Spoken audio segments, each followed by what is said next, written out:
student does the analysis, this thing went 20 inches, not 120 inches. So that was it. So, design an experiment. So we're gonna set up, and run a DOE on the three variables. These are the three variables. The start angle, right here, boom. How far you pull that back. The cup is gonna stay the same. It's gonna be at number 1, the hook pin and vertical pin. So these are the three variables. We're gonna vary the hook pin, and we're gonna vary the vertical pin from 1 and 3, 1 and 3. This one's gonna go from 4 to 6, 4 to 6. I want the stop pin at 2. That's very important, because that way you get a nice parabolic flight versus being driven down into the aluminum foil. Makes a nice mark, everything else. And then we're going to collect the data regarding the 3 factors to determine distance as a function of those 3. So this is where you'll be able to dial in. You can change those depending on what distance the customer has. All right, we're going to talk about that transfer function. Distance equals some constant plus this, right? So DOE is nothing more than multiple regression. It's just done in a specific way. So you're gonna give it your group, you're gonna get the catapult, duct tape, all the other stuff, 12 feet of aluminum foil, because this thing's gonna go all over the place, right? You're gonna be changing all these variables, the pins, the angles, everything. So this thing is not gonna stay in one little location. So you're gonna need some space. So you guys might want to shoot from the wall this way.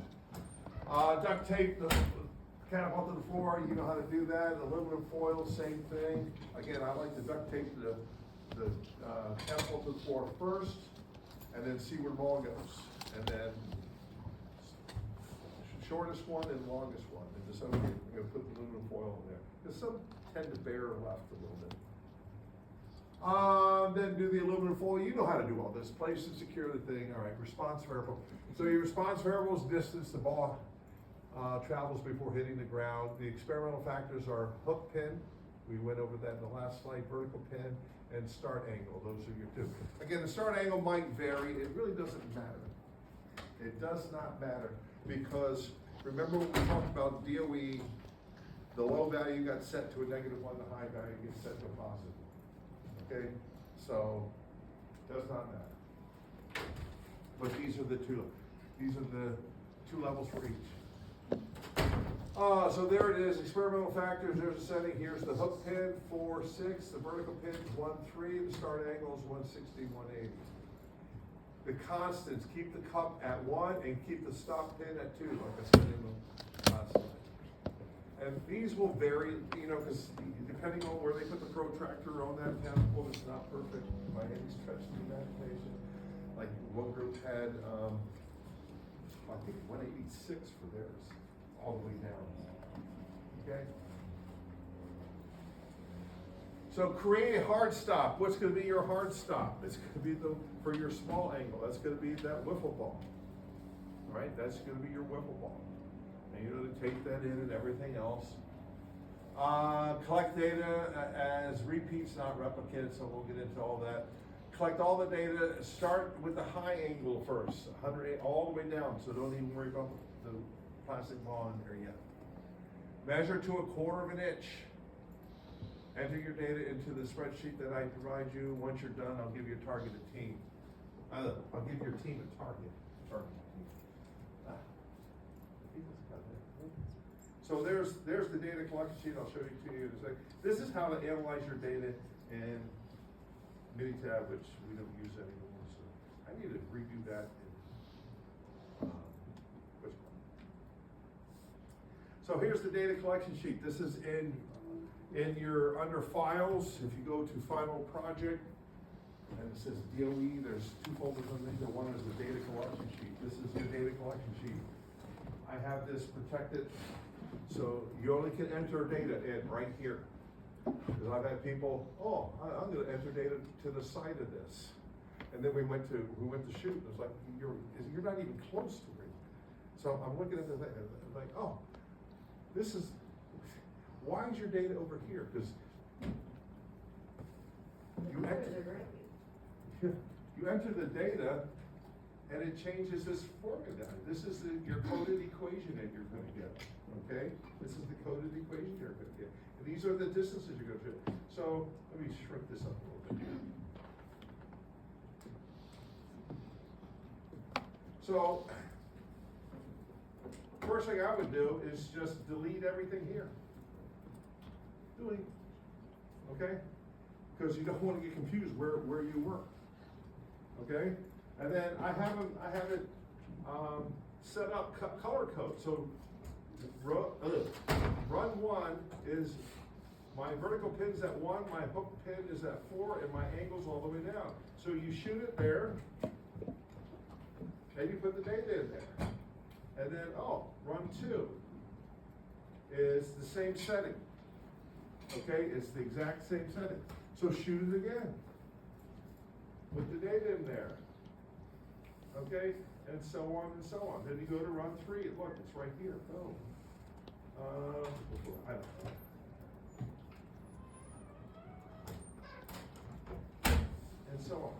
Now, the best thing to do is, because it really doesn't matter the order of the shot.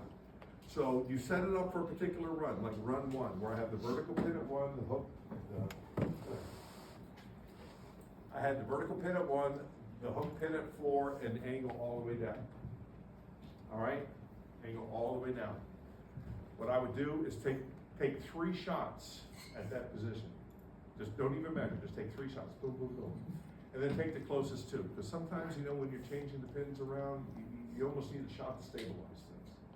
Okay, so just take the 2 closest ones, and then measure them while they're setting up for the next run. So for the next run, on run 2 or 3, it's the vertical pin goes from 1 to 3, the hook pin stays the same, and the angle stays the same. So while they're changing the vertical pin, you're measuring your first 2 shots.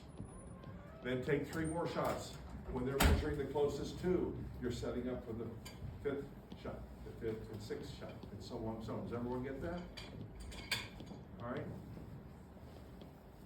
And then when we get to the end,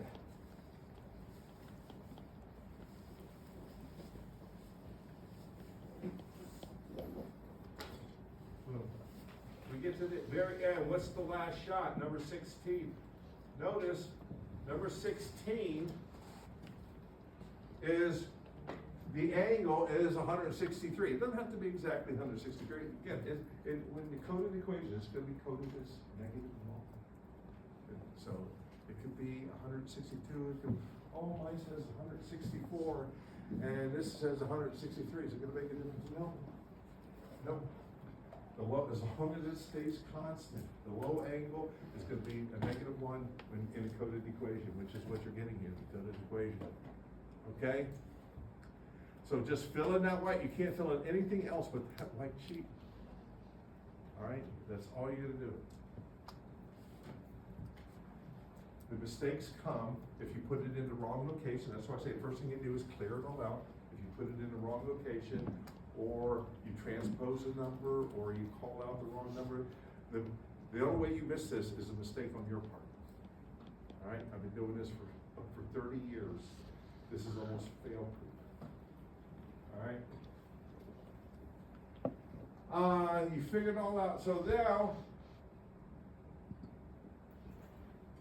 if you look down here, it's going to take this data here, it's going to calculate this equation. All right? I programmed it, so it's going to take this and just turn it into a coded equation. And then it says, the target I'm going to give you is this one right here, target distance 1. It says set the vertical pin to 2. So the vertical pin's going to go to 2, and the hook pin to 5, right here, right there. Now, if this is negative 1 and this is positive 1, what value is that going to be? 0. If this value is negative 1, this one's positive, what value is 5 going to be? 0. So if you look at this equation, and vertical pin is 0, and hook pin is 0, anything that has VP or HP, vertical pin or hook pin in it, is going to be what? 0. So it all comes down to distance equals 43.38 plus or minus this start angle. Okay, so this is a plus, but, so, all right, so all this goes to 0. So now, if you set the start angle at the low setting, so, and that's where you last left, with your last shot, you had that wiffle ball in there, right? You had the wiffle ball in there, so it's at your lowest setting. So to prepare for shooting at the target, all you have to do is put the vertical pin to 2, hook the pin to 5, and leave the ball there. Leave the ball there. So if this is at the low setting, what's this coded value going to be? -1. So if I subtract 16.87 from 43, then I'm going to get this value right here. That's the value I'm going to get. If I put this in the middle, this would be 0, and this would be the distance I'm going to shoot at, 43, which is the grand average of all this data here, 43.3. But this is the distance you're going to shoot at. I'm going to put the cup at that distance. I'm just going to say, let me see your spreadsheet. And that's where I'm going to put your cup. Okay? And ball goes in, 60 points. And it's almost guaranteed. But like I said, if you mess something up, it's certainly not this process, right? It's like I said, like that one group. Missed the 1 for 100, that's huge. All right? So that's what you're going to do. If you guys want to practice it today, you can. You want to go home now, you can. I mean, all I want to do is explain what you're going to do with the DOE. Okay? I don't think there's anything else. You collect the data, and then you'll have to put it into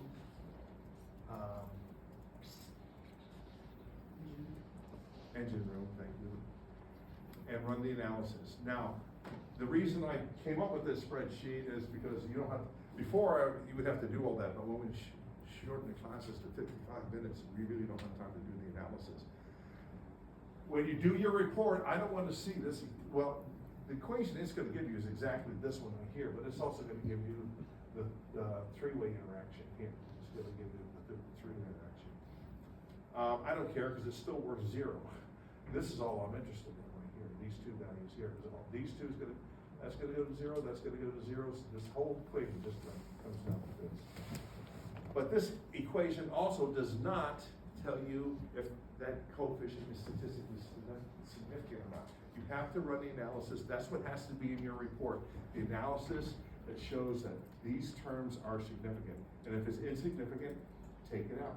Some people will find their three-way interaction significant. Some people will find it's not. Just depends on how much variation you have in your process. How much experimental error. Okay? That is all I wanted to cover today. You can practice, or you can call it a day. It's up to you.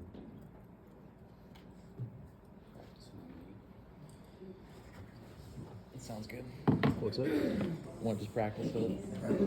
Yep. We also need to rework our original presentation slides and pieces. Why we can't like redo it? Well, we have to turn in the final project. To turn in the final presentation. Oh, I thought So we we're- just turned in the report. We have to, unless maybe Yeah. But that information's going to go into our final report, right? Yeah. because it's changed on the report. Yeah, we can just fix that. I don't know if I have to turn the slides in or do it on the show.